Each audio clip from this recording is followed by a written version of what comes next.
Hello everyone and welcome back to Adjacent with Jace, the tabletop interview review show for the Adventures in Athoria. I am your host, Jace. And with me today, Eric the DM, the one we question, the motives behind him, the clues we ain't fighting, the fights we in a bind in, don't see the silver lining, but heads down and keep climbing.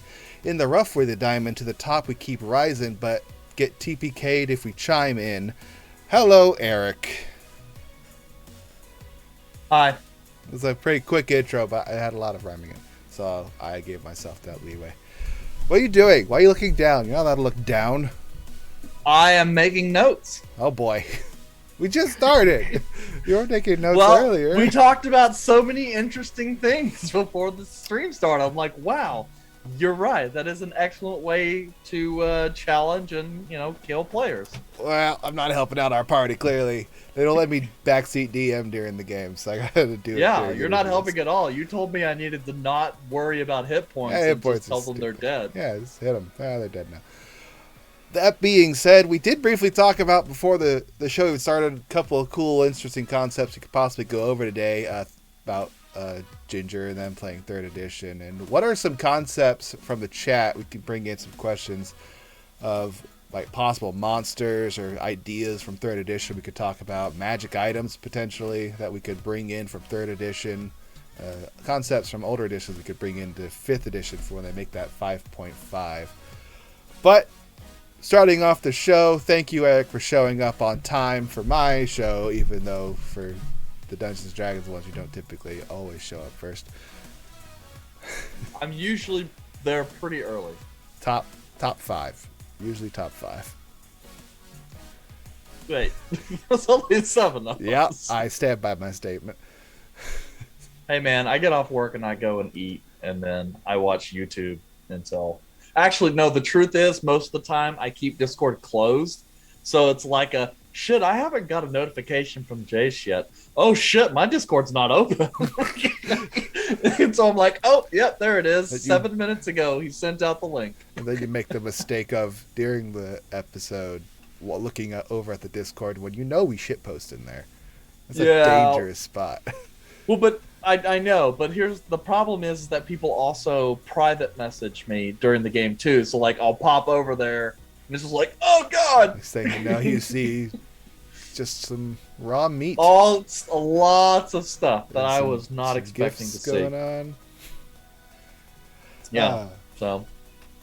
Well, again, thank you for coming in and bring in the questions from the chat. We have Eric here as the DM of Adventures of Athoria, and I am also a somewhat competent dungeon master when it comes to not killing off the entire party.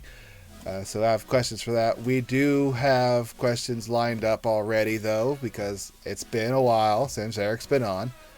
He's currently the first time he's been on since he's been by himself now, so he doesn't have a weirdo behind the counter to distract him. What are you writing down now? Stop it. Oh, no, don't worry about it. I was like, what is going on? So, Eric, we had the level up session before last. That's true. Level 5. I know. Ari was so unbelievably happy. I saw that, and he was just like... and I was like, I know what he wants. You know what? Fine. I'll give it to him. Level up. So with that being said, you know what pretty much everyone picked for all their stuff, and it hasn't really come up into what we're doing. So I'm assuming I honestly have very little idea. Like, oh shit, he could do that. I opened up a couple people's character sheets because they asked me questions, but I mean, you guys know I'm generally like the kind of guys like it's y'all's responsibility to know what your shit does. And like, I guess if I'm planning like a big fight, then I might look at it and go, does any of these guys have anything that will foil that plan? Or you go into a situation, it's like, all right, made this really powerful fight, super hard, but as long as they do this, they'll be fine. Wait, what do you mean they don't have that? Why did they not do that Stuff for level like 5? Just double check to make sure they have a way I don't out. know. Why would a character not take a level in Cleric that can give them Revivify and instead take a level in Warlock? Don't know, Eric. That seems like a personal decision for like story-based reasons. I'm just saying that might cause someone their character. Yeah, and why would a bunch of hobgoblins know how to cast Hold Person on the barbarian? Who knows? Well, let's not get into how we They target didn't cast individual. Hold Person. He leapt in the back line. No, he was held. and He was got held. 5 He on was. 1. They held Person on him twice. I think they dropped. I don't twice, think they held Person. It dropped his rage. He was not able to do anything. I don't think that's true. Yeah, it was. I think you're confusing that for the swamp fight. Which was the swamp fight? When you guys were hiding and you guys were going to ambush cultists, and he decided fuck that and decided to just run out of his hiding spot and then charge the cultists, and they held it personed him. No, that was the fireball one. We took out like all of them. Well, he did take out one, but anyway, we're talking about a different campaign now. All I'm saying is that character did a lot of stupid stuff. So did his next character. Tactical stupidity. And so did his next character. Beginning to see a trend here. Hey man, every campaign's got to have a Gorbeck. We had a Gorbeck in the last campaign, then he left, so we replaced him with someone who just had a problem with staying alive. Anyway, Eric, were there any decisions by characters when they made their stuff, whether they're asking questions, like, man, I'm kind of surprised they went with that route, or I wonder how they're going to utilize this in a situation? Or is it all pretty straightforward and bland because we're boring people? No, I mean, everything is kind of interesting. Like, Calum's spell choices, I always like to see, because it's always nice when a wizard doesn't immediately go for super damage OP spells. He did, though. He picked haste. That's a great damaging spell. Okay, well, I mean... Statistically... I'm saying... Let's get stats here, Eric. For your group, I see that. I'm just saying that it's nice that he picked spells that were more in line with his character instead of picking the spells he knew were mechanically advantageous. Just saying fireball. This guy didn't pick fireball or counterspell. And I continue to constantly wonder, why Bevo decided to make Gorbeck a College of Eloquence bard. We haven't got to see a lot of that in game yet, and hopefully we'll hopefully we'll get to work. He was in a situation where an eloquence bard could have come in handy. The problem was he did nothing but straight up tell the truth and answer things fairly honestly. He's like, well, there's no reason to roll here. Exactly. So it's a believable statement. He kind of called me out a little bit. He was just like, it's been like 2 turns since I've rolled anything, and I go, what do you want me to say? Like, you're asking for a deception check when you're telling the truth, or you're not like persuading him? You're just giving him information. And it's like, dude, it's like, you got to understand. It's like checks, and for all those dungeon masters out there, especially who are newer, checks are really only brought into the equation when a character is doing something for which there is a chance of failure, and that failure comes with consequences. So, like, if you've got all the time in the world to pick the lock on a door, then there's no point in rolling. The DM can just arbitrarily say, yeah, it takes you a couple minutes, and just move forward. So, like, as I explained to our wonderful eloquence bard, if you're in a situation and you say something that is unequivocally going to bring about a specific resolution. So, like, if you walk into the garrison and say, I murdered a dude, it's like, I'm sorry, all the eloquence in the world is not going to have you pass that check. Like, I mean, what you say matters. There's no check involved. You just gave information. And if the next question is, where's the body? And then you tell them the body is this location. It's like, why did you do that? Because he did this. Like, you're literally just answering questions for them. Like, there's no reason to check. Like, you're not lying in any way. You're just telling the truth. Exactly. You don't need to persuade if they believe you.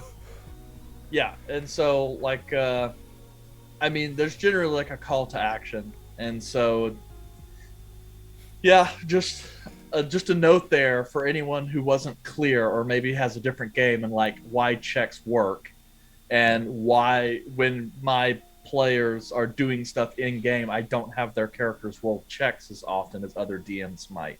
Yeah. And on a side note related to the checks, Sometimes you have them roll a check because you don't know what the result's going to be, and you need a second. You need 2 seconds to think about the answer, and whatever they roll might help you to help say good or bad. Who knows? Yeah, like, and another thing, I like added up a bunch of shit. I do that for 3 like, seconds, man, to think. Calum, especially, because and like what I'll say is like, sometimes I have people roll just for like bonus, you know, kind of like when you're playing a game and you've got like those new loot boxes, so that like when you loot something, the game has a random chance of like upping the rarity of the item.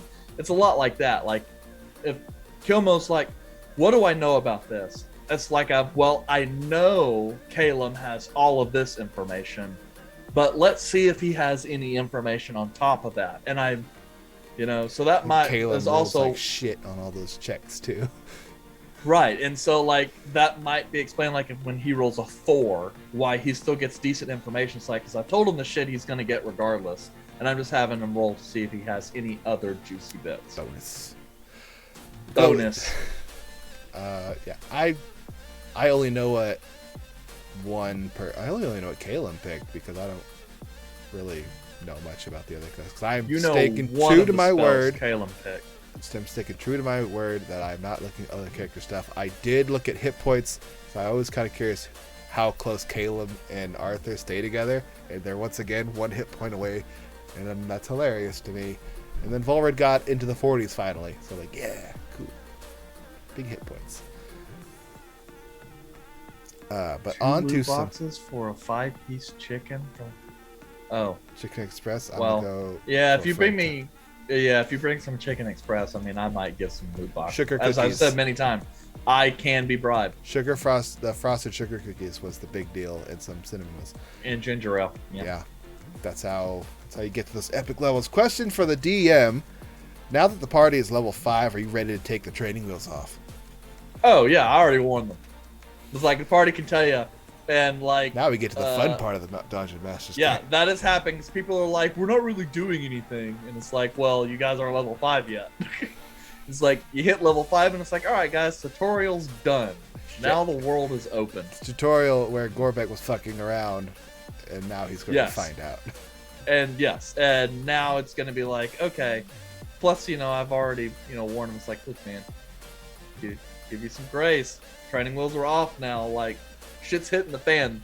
Because what happens is you're starting to get to the point, too, where the differences in your AC and hit point totals are going to start really mattering.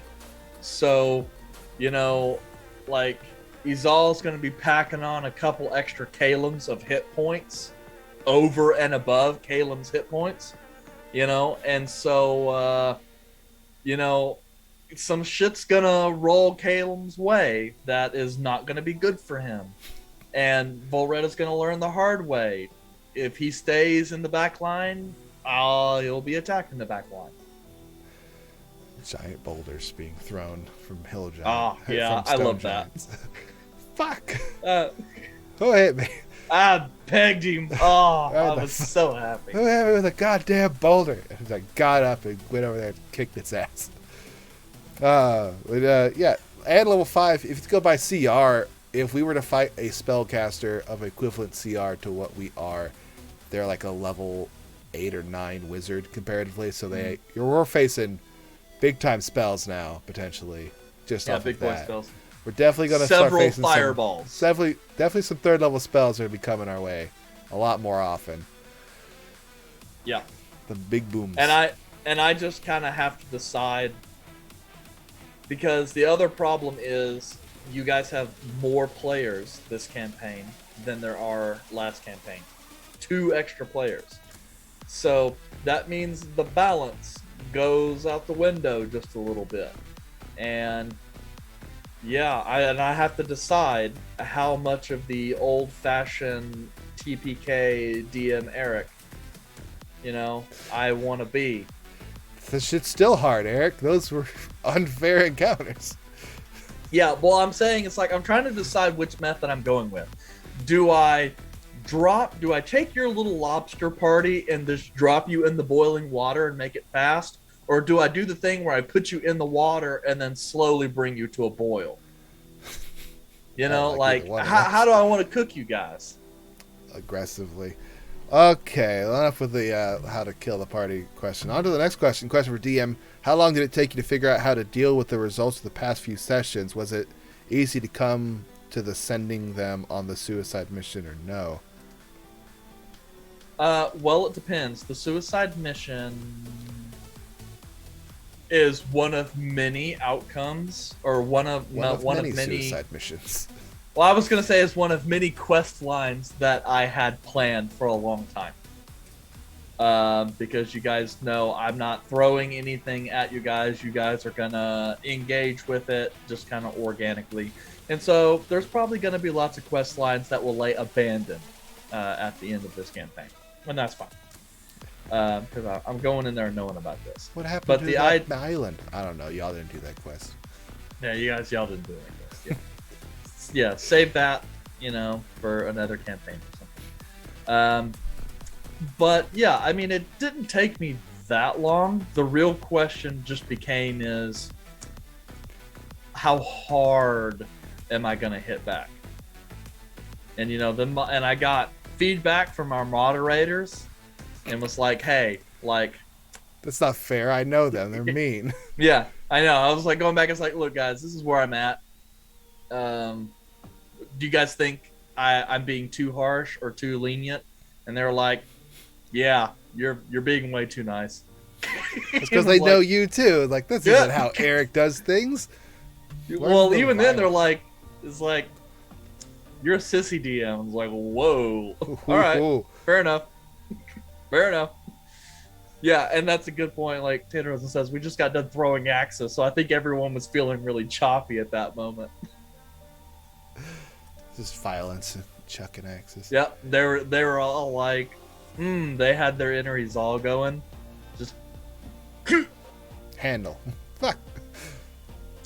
Nah, we were all surprisingly good at throwing axes. Yeah, just gotta throw it hard enough. It doesn't really matter. So, statistically, I'll bring it up with the haste spell versus fireball. Fire at level 5, you have 2/3 level spells. That's at 2 fireballs, you're dealing 2. That's 16d6. Whereas the haste spell on Izal would be potentially 10 attacks of 1d8 plus 5.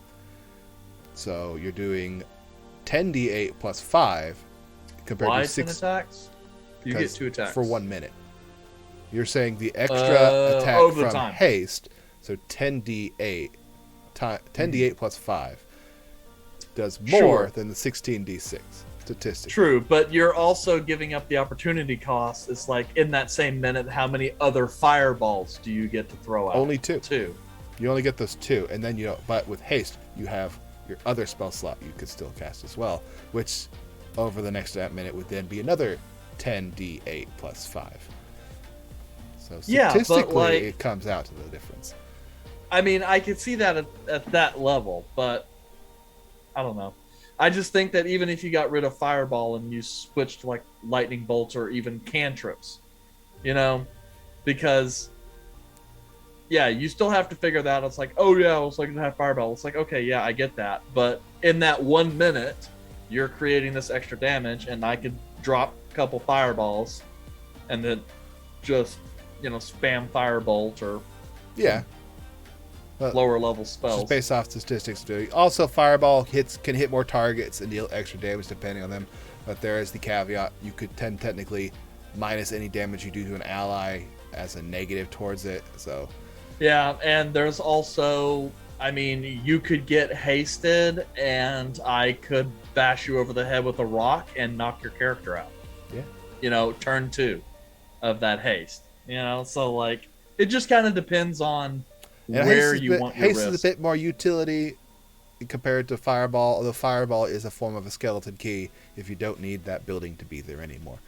So yeah, I can definitely agree that there are way more cases where haste is useful than fireball. It's also, you go into percentages of 10 attacks, all at advantage, increasing your crit range, and at, say, a higher level, adding. That is true, especially with the amount of damage we do in crits. I know That's a conversation Kilmo and I have had over some spell-related stuff that we're working on the back end, doing so much numbers because Big numbers are better. Big numbers are better, I know, but we were talking about the balance of something. He goes, "Oh, well, it's not that bad," and I go, "Yeah, I mean, I get that it's not that bad, but when you factor in the fact that crits, including even in spells, you're maximizing that damage. It's like that really pushes up that damage pool. So yeah, just stuff we're working on. It's also generally why most spell attacks aren't very good. They usually don't do a bunch of damage, and then you generally just don't have them at higher levels. It's all saves. One reason is supposed to get rid of the crit options for those. So, on to the questions we've had a bit before. We brought up the items and magic things. Is there a monster from 3rd edition that you would like to possibly, or previous edition, doesn't have to be 3rd, bring into 5th edition, or that you've already done in another campaign you've ran? Because I know one I have. That I've brought in from 3.5? From 3rd or previous edition. Yeah, just a previous edition. I would say no, just because most of the ones I use have been reprinted for 5th edition, so that's fine. But there are plenty of custom monsters, some of which you may get to fight here very shortly, that I'm interested in maybe the players fighting. This is where Erica's like, alright, training wheels are off. Here's a Marut. Fuck! Automaton of Demos. Just, Prisoner Zero has escaped. Why is he so tall? Yes. Fire-breathing gelatinous cube. It just has internal gas and like a zip pops and does fire damage. That's really neat. I would want to finally bring in the adamantine golem because it is not in 5th edition yet, and I love that. That's true. It's not in 5th edition. That is true. I just love the adamantine golem. It's a good man. Iron golem's still pretty good though. It would definitely be like a CR 20 plus, just because the iron golem's a CR 17 by itself. Yeah, I can say though, in terms of like items and spells and stuff, there are definitely some spells from 3.5 I have every intention of bringing into 5th edition. I've brought in a few of them based off of, what was it, Elminster's Guide? Yeah. I brought a few, but they're pretty much just the cleric ones, because I was playing cleric, and that's true. That's true. But there are a couple of them that I'm like, I was really surprised they got rid of, like Endure Elements, for example. Really surprised they got rid of that spell for 5th edition. It's the one that essentially allows you to exist comfortably in hot or cold environments. Oh, yeah, that's the spell we used in Tater's desert campaign to say, fuck all this shit. Well, a couple people did. Everyone else had to do it the hard way. So, like, that spell is not in 5th edition anymore. And then there are a few spells that just work differently in 3.5. So, my plan has always been to say, okay, those were like maybe old spells from the 3rd age, and that maybe players can uncover those spells, delving Elven Ruins. Serpentine just has all the cool spells that we don't have anymore. Yeah, he's got like Earthquake and, all kinds of stuff. But spell slots, what are those? I just prepared 9 9th level spells. I just use them. What's this spell slot thing you're talking about?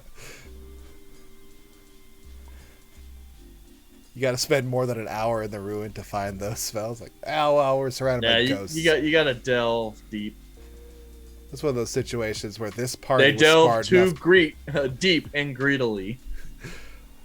The difference between this party and the party from last campaign, our party 100% would have went into the ghost to fight, to go against the ghosts. Yeah. For one, we got clerics and paladins. We would have gone, and we're stupid. Look would have been like, dude, I got a 26 AC. I don't give a shit. Keller's like, undead? Finally, let's fucking do this. I'm a paladin with a 26 AC. Ready to go. And this party's like, unbeatable situation? No, we're not going to do it. We're leaving. Yeah. We're fucking gone. Fuck that shit. Yeah. talk to your QA advisor. Like, hey, this is not up to code, guys. This is Ghost here. Yeah. Well, OSHA didn't exist back then. As far as like a magic item, if you recall any of them, or is there some of the good ones from back then have been brought into 5th edition. Is there either a magic item from 3rd edition that you'd wish they'd brought in, or would you change? Like, I know Oathbow was fucked over when it was brought in. Yeah, but I do wish they did more with like Bane and some of those other kind of enchantments, because I do think it's nicer when like I can give out swords that are like Dragon Slayer, that it's like, oh, this is like really good against orcs or whatever like that. That I conclude that aren't custom. Another one that I don't like in 5th edition, that I don't like and wish we used the 3.5 instead, is a Weapon of Warning. It's like Weapon of Warning is like too stupid OP in this game. Oh, you can never be surprised. What's so OP about that? What, it just eliminates an entire mechanic out of the game, which we all hate. Yeah, an entire mechanic out of the game. You know, it'd be, yeah. So I don't like that. And you know me, it's the same thing in like my deal with Sharpshooter. I don't like. There are so few dials with which to really challenge players. I don't like it when the game, either through rules or class abilities or items or whatever, just completely rules those out.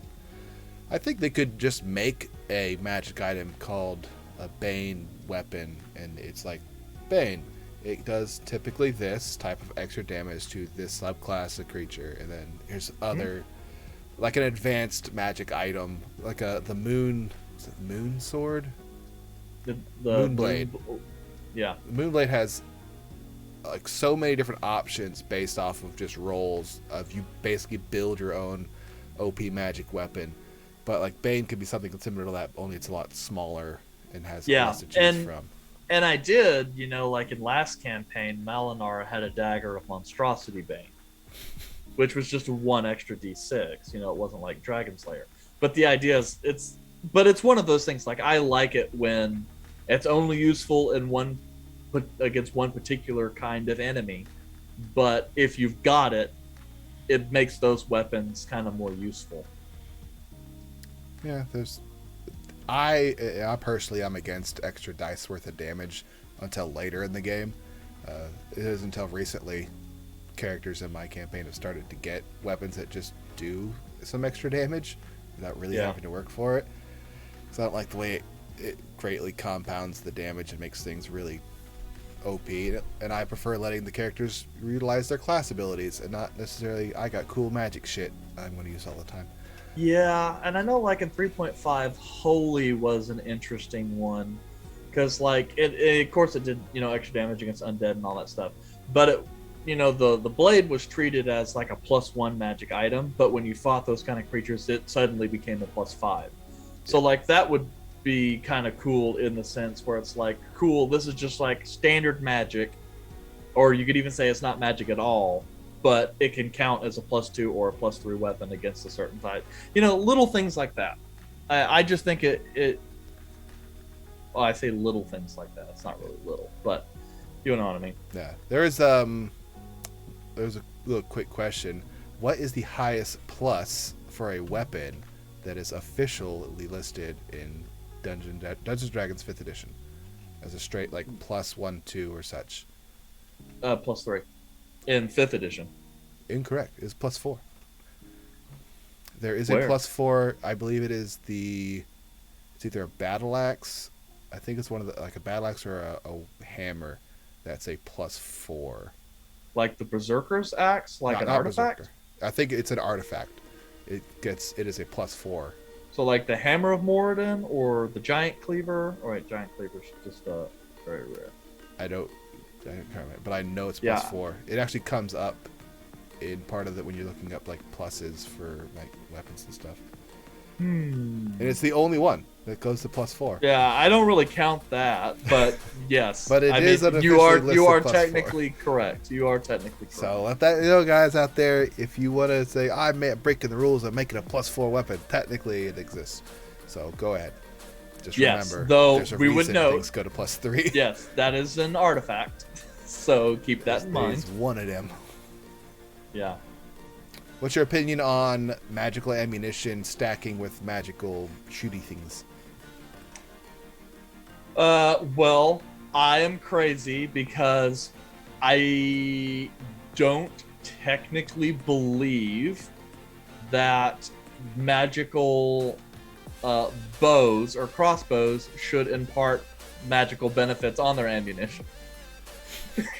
Like, like it would be one thing if a bow was like, oh hey, you're gonna improve your aim with this bow. That's cool. That's whatever. But to say like a bow is like, and of course you technically can't get flame tongue on a bow, but whatever. We ignore those rules. We're dungeon masters, right? And if we make a flaming or flame burst, for those of you from 3.5, bow, I don't think that should necessarily, like, if that is its ability, that it implies that on an arrow, like that is its ability, and you wouldn't stack. I think officially they don't stack. Like a plus ammunition plus of a launcher doesn't stack together. I like letting them stack because the magical ammunition is expendable and they won't have that forever. Yeah, I'm definitely more a fan of magic ammunition, specifically because of that. I like giving the magic ammunition cool abilities. Like, yeah, you've got this thing that explodes. You only got one of them though. You only got 3 of them. Yeah, but part of the problem with some of that is even like Slayer arrows is like magic ammunition really is not much cheaper than non-ammunition. Yeah. Like a Slayer arrow is like one arrow is still freaking expensive. Mama was mentioning a magic item I had made. It's a Fletcher's Furnace. You can magically imbue crossbow bolts or arrows for like a +1 bonus, like up to 10 total, like once per day, and that bonus will go with it as well. But you can overheat them. Is I think the writing I put on there, where you can, I think you only do like 5 in that case, but they also now deal an extra 1d6 of fire damage, but it destroys the ammunition afterwards, which not a big deal for a lot of people, but I make my characters keep track of their ammunition. Yep.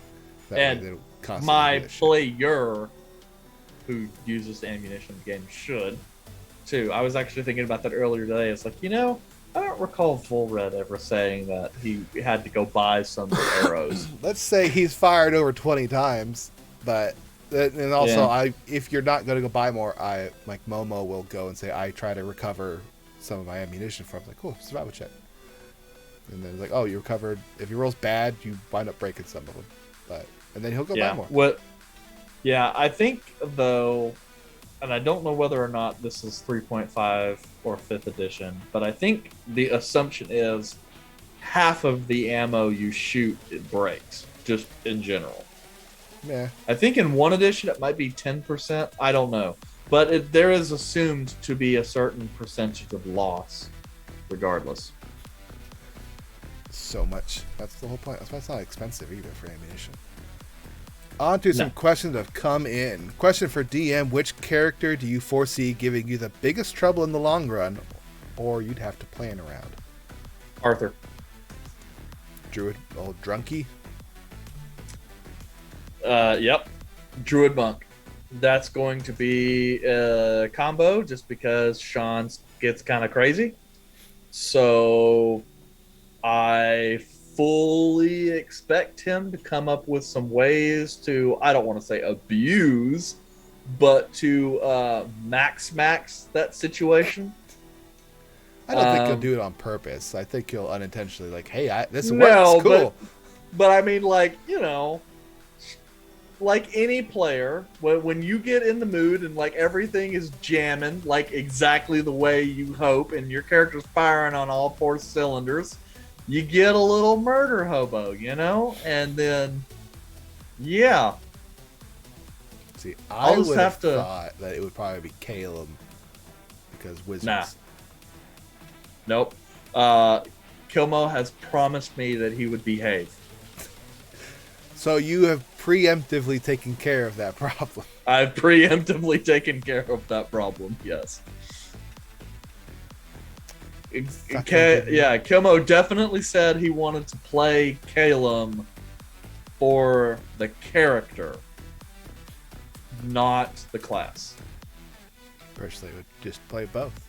Just be an asshole wizard. Yeah, I know that, but he's not though. He's like, I've done the whole asshole wizard thing. He's like he's got a character concept in mind of a kind of person Calum is. So I don't have to worry about that too much. He's more interested in pushing the envelope with this character than pushing my buttons. Sleep. Okay, well there was that. You don't got to worry about sleep pretty much anymore, though. Yeah, because, well, I mean, unless you guys are fighting goblins again. But, you know, yeah, that part of the process is... Sleep is losing its efficacy. It'll always be prepared, just in case, though. Yeah. What was it? So Izal's not going to be a problem. Ever. So rude. Just... See, that's actually... Nope, but that's the thing about, like, melee-based characters. It's not that hard to counter them. If I think Izal gets too big for her britches, I'll just send out more things to kill her. Yeah. I think I told Bevo this. Is like, Eric's not going to worry about me. Because I'm melee. I'm melee at max, like, 20-foot range of throwing. You got to worry about me. I know a hard counter for me. Real easy. Just get away. Ranged. Yeah. Like, get away. My biggest issue, I have a lot of hit start points. Making you roll saves. I just got a lot of hit points. That's my biggest thing. But like, if I'm not dealing damage, I'm not really doing anything. I can't do weird shit like the drunk or the wizard or the bard or the artificer. Like, they're all got like things they can do. Not me. Pretty straightforward. Yep. I'm here to take hits. We got another question that came in. Unfortunately, Eric, I need you to answer top, bottom, reverse for everyone. Well, we already discussed this. Yes. Gander is bottom, and he only has one move, and that's bent over. Everyone else I could see versus. Yeah. Pretty straightforward. So Gander... Well, I don't know. I would think Volred, though, is much more likely to top than verse. Depends on how he's feeling that day. Yeah. But Gander officially been voted by everyone to be a bottom, except for by him. So he's living in a dream. He's wrong. Nope. Okay. On to the next question. Shit. Is that 2 truths, 1 lie? Or... Yes. 2 truths, 1 lie. I actually prepped some when you warned me that was going to come up, so I got some good ones. So since you are not a character, you get to make 2 truthful statements and 1 lying statement about pretty much anything. Yes. Okay, so option number 1, the party is currently being followed. Okay. Number 2, one of the party members is actually an evil character who wishes ill on the party. And the third is one of the characters has a backstory that's linked to the BBEG or to a BBEG. That's good. Those are all really good. Holy shit! I know. That's what I said. Is I went through the effort of no cap in any of that. Like, one's a lie, but like, fuck. Yep. And so I was just like, I wanted them to be very clear because I wanted anyone who saw this to be like, fuck, if any of those are true, that's bad. See, that's how you do 2 truths, 1 lie. You make them ominous as shit. Like, oh dear. Neat. Yeah. That was great. I'm excited. This brings up Yep, you warned me, and I was like, "Nah, man, I gotta have good ones." Not some bullshit ones like Gander's hair is green. It's like, well, we know that one's a lie now. Nope. Unless you dye it, you weird ginger. Yeah. So the party is currently being followed. One of the party members is actually an evil character who wishes ill on the party, and one of the character has string or one of the characters is linked to a BBEG. Ooh, there's a lot of things that unfold from that one. I'm now that we can deliberate. We never really got a chance to deliberate because the DM's here. Yeah. I think we're being followed. I think that's a pretty easy one, and I think it's a safe one in the situation. That is generally how DM Eric rolls. Which, if we're being followed, we have to look out for our cleric to get hit. But we don't have a cleric, so who's the first to get hit? That would probably mean that freeing the person is a setup, or they just need access to the individual to kill them. And then we get blamed for the murder and the breakout. Oh, there's a lot of options on that one. As for evil character who wishes ill on the party, that sounds like Gorbeck, based off of some small hints we see. But I don't know if he wishes ill unless he doesn't know he wishes ill on the party. Yeah, so I mean, like, what do you guys really know about? Yeah, you don't know. It could definitely be Gorbeck. Could be Volred. No one knows what the hell he even really is. Ziggle's chasing down the party right now. And, like, your other, like, party members don't even know Izal's real name. So, mystery. And then there's the third one where you have a tie-in with a BBEG. A BBEG. Just because, like I said, I don't have any overarching ones that you guys will be forced to. But if you think about that, it's like that could be a pretty obvious one, right? Like anyone could be that. Yeah, again, that could point to Gorbeck. Tell him what Gander's been up to. We all think that Caleb's got a cursed book, so that's nothing. Arthur's mother we haven't seen and has been mysterious. Volred being from a higher ranking family that basically kicked him out, and like there's curses involved. Yeah. Any of these could be true and any of them could be false, so that's definitely giant red flags across the board, everyone. No worries, I'm sure we're fine. Tater down there playing wordplay. Relies the one character is tied to the it's not one, it's all the characters. Okay, well then I will state another one there to contravene. Not all characters have a BBEG attachment. But if that was a lie to begin with, then that statement doesn't mean anything. Yeah. Is that a red flag or a red envelope? It looks like it's like the communist sticker on it in the chat. Ooh. I'm excited now. Although we'll probably be attacked like the second we get done with stuff. Do you think for this upcoming session, because we were going down into the tunnels and shit, it would take more than a session to get to the end of it? Or is this going to be like several potential obstacles? You have to say that because that kind of depends on how good Gander's map copying skills are. Oh shit! Because the maps, Sean's maps that he showed Gander were very large maps and very detailed, and Gander had to shrink them down to tiny little slips of paper. So, and he had to do so very quickly. So, and so it could be very easy for you guys to take a wrong turn and end up on the other side of the city. God, who knows? Damn it. I've got a couple questions that I want to ask because you're here. It's more personal because like the Hands of Gold Forge showed up in there. Yeah, it did. It was quite a twist. It's like, ooh, neat. Yep. Excited. Yep. It's one of those things that kind of like went over the head if you weren't there from the last campaign.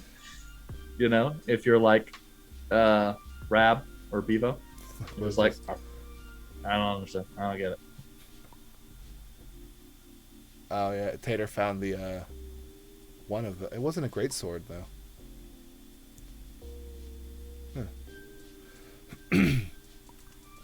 There's an actual No, +4 artifact that's in there. That's a straight +4. Yeah, that's what I'm saying. I don't know whether or not it's like the Axe of the Dwarven King or I think it's an axe. I think it's the axe of the Dwarven King. yeah, maybe because the Axe of the Dwarven King is a lot like the Moonblade, where it has different abilities. It has the abilities of it. 3 different Dwarven magic items put into one. Yeah. So anyway, but you said you had questions, I guess, that you wanted to ask, considering Hands of the Golden Forge. Yeah.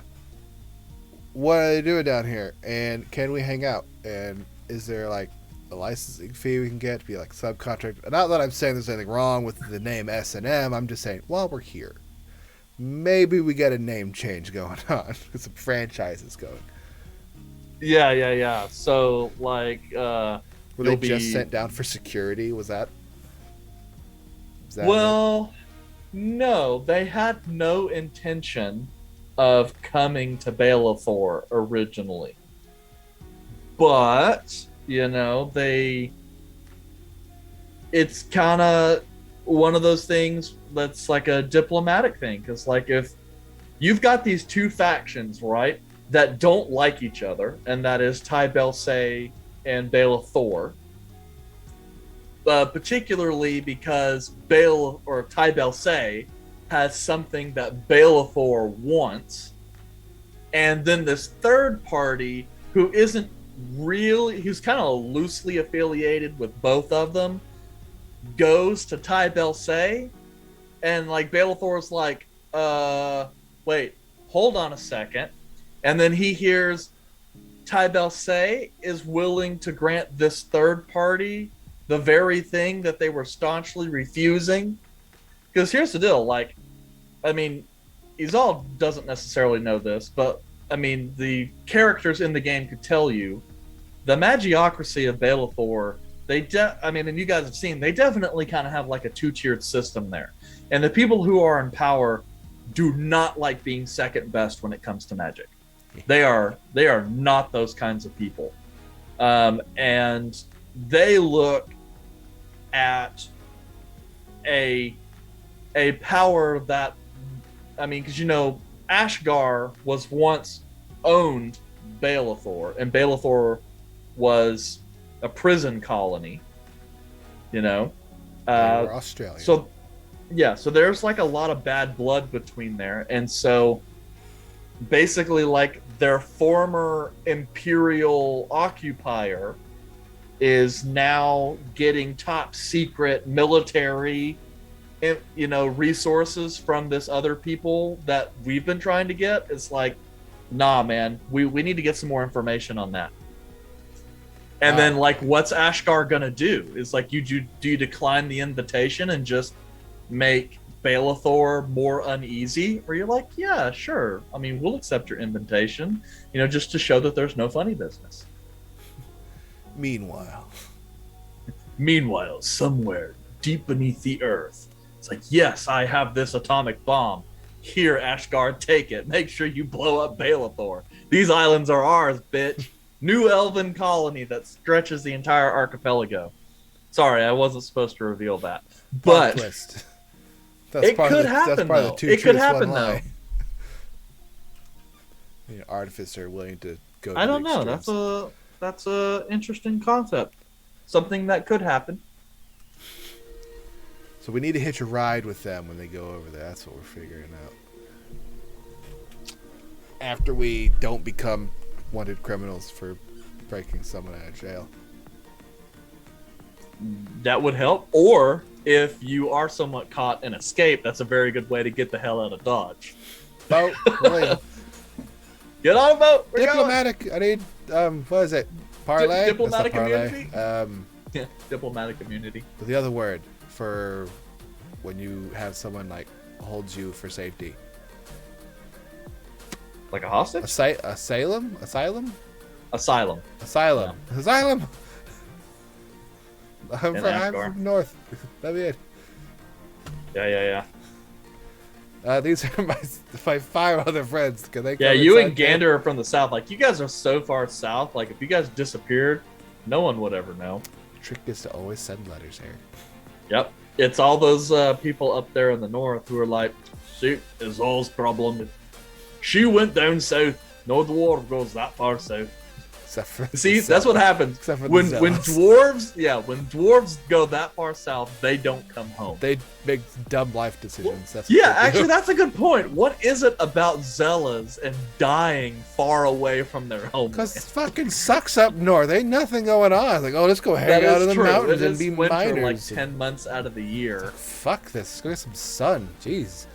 Yeah, I mean, it basically And we're melts. rebels only because we can't in- fucking stand it. Well, you know, Axel is not very well loved among the dwarves up there. Or his family. Yeah, but you know, like, dwarves are traditionally very much into tradition and history, and, you know, certain decorum, all of which... Which zealot Axel- character have I played as any of that? Exactly. That's the defining trait. It's kind of like We're all sticking Axel them. is kind of like Satan worship in the north, where it's like, guys, don't do this. That's the people who like just want to be anti-dwarvish. Pray to. It's like, this guy, he represents everything that dwarves hate. And then, you know, the little dwarf one's like, fuck you, I don't want to work in a mine. I'm gonna pray to this dude. Axel is It's like, no. Axel is a Anyone but Satanist that dude. religion for dwarves.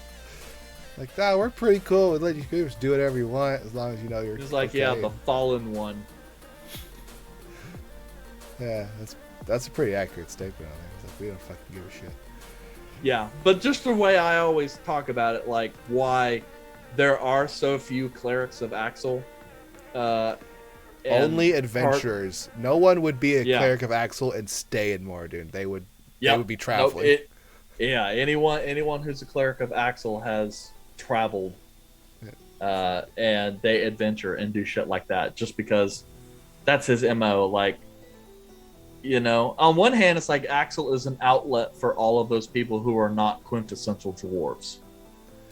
Hey, do you ever feel like you don't belong? Good news. Join our There's a cult. dwarf for that. There's a dwarf for that. And all the I like that all the family also hates him. It's like, fuck. You've kind of pigeonholed because us into this shit. In that same way, it's like, why can't we be respectable dwarves? It's just like, yeah, I mean, we are talking about like the patriarch of our family is like the anti-dwarf. It's like, And the problem is, like, every time there's like a character that I play, they also hate Axel for him being, you know, that asshole. But then they also follow become the him. same things. Like, it does kind of suck here, though. So we're also gonna leave. Yeah, That's why and the Keldor had sad a part different is, like, religion, too.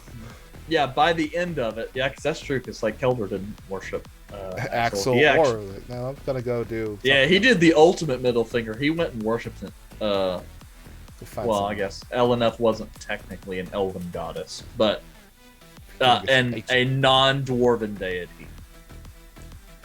like Taylor in the chat. The elves hate Briar for the same reason. We're just guilty by association. Sorry to burst Tater's bubble. There aren't really any temples to Briar. He wasn't that kind Anyway. of person. We No. invented bowling. That's what's important. Yeah, Briar was more like deity by proxy. You know enough. They just kind of keep letting you in the clubs. There Oh, is I one guess that's in the true. desert. There is one in the desert city of Oman. Ari's like, I'm the only my character whose people don't hate him. Yeah, but you're also like really old, and And you're not ancient. a god. you're just an but- ancient being now. Yeah, which I mean, you've still got a lot of centuries left in you. And yes, They But don't that's- hate you because you're still around. They fear you. yeah, and there's also that. It's like Axel left home and never went back. He came back a couple times. And Serpentine, well, I mean, only to like get shit. And like as soon as your family came back in the equation, you were gone. I'm gonna go get similar to Briar. Now, Briar was kidnapped. He did not. Like Axel kept abducting him away. And he's like, "Oh, sure, let's go." I mean, but do you remember the time he went through all of that effort in order to get his wife to stop hating him, and then abandon her the very next day? Yes, I remember that fondly. Yeah. Sorry, that's really old lore. Because for anyone who doesn't know, we have played the same homebrew game world for like 15 years, and there is lots of history and adventures in this world. I like the Serpentine one. It's like, did he say Serpentine? I think he said Serpentine. I'll get back to this later. The one I brought it up, it's like, I knew I recognized. I have no fucking way it's the same one. It's the same one. He's a druid elf. All right, time for who is the top of the Deadpool. You know you can't give entirely honest answers because, you know, you could kill anyone. That would be cheating. I'm pretty sure that is against the Las Vegas Even though I can survive 10d6 lightning damage now. Well, that's true. I just can't survive it twice. Who is on the top of Your Deadpool, probably based off of their decisions? Is it Kuliberg? I thought Kuliberg was already dead. Yeah, I'm pretty sure he took a left. He took a left instead of a right. Yeah, I was pretty sure Tater said that was canon. Interesting question.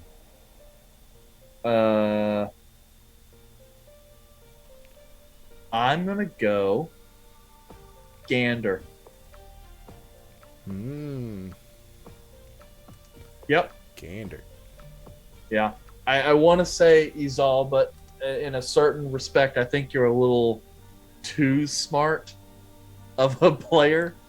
You know, plus Izal's pretty smart herself. She has a pretty good eye for knowing, like, okay, I'm not gonna win this scenario. She knows combat. Like, she's not an idiot. She doesn't have a negative intelligence like your typical barbarian. She's not stupid. Gander, I like Gander. Gander has been voted on in a while. He's only been voted on 3 times in the Deadpool.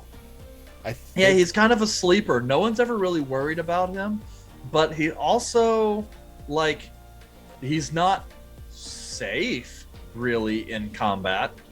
So all it's going to take is him to just be standing, pull a Caleb and be in the wrong place when a fireball drops or something like that, and he's going to get pegged and go down. And here's the thing. Aaron's going to think he's safe in the back line. He's going to be standing over there next to Volred, and he's going to be like, all right, you guys just, nope, that's not the way that works. Well, we are nearing the end. Eric, can you please roll a D percentile so we can figure out? D percentile. And mods, get ready with that wild magic surge table. That one. That is 54. 54, the Brian Urlacher of numbers. Wow. Yeah, I actually remember you used to do that a lot.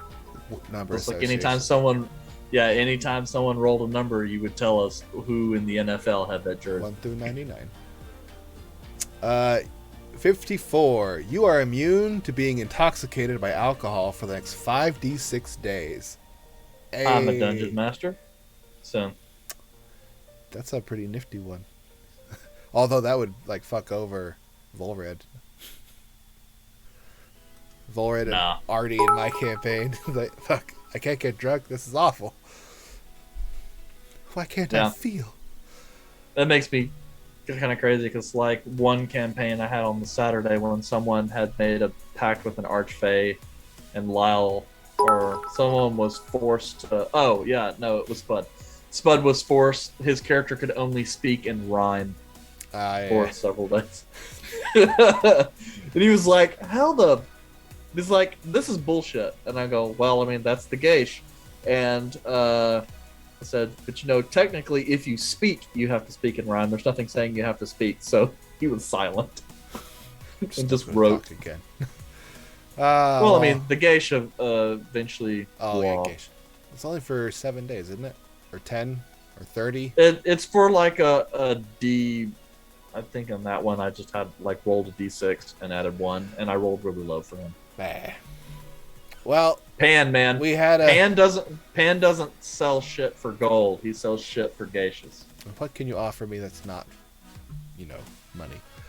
Well, this has been a fun one. Child. Good to have a DM out here so we could have a good talk. So thank you all for coming. I really have to go. I hope you like watching this really crappy show. Like, follow, subscribe is what I'm supposed to say. And as always, come back on Tuesday for a DPK. That's a good rhyme. I'll let you have that one. But see you next Tuesday, everyone. Good night. Have a wonderful evening. Bye. Walking hand in hand on the ocean floor, down deep we wonder. Louder we sing, no there is no cure.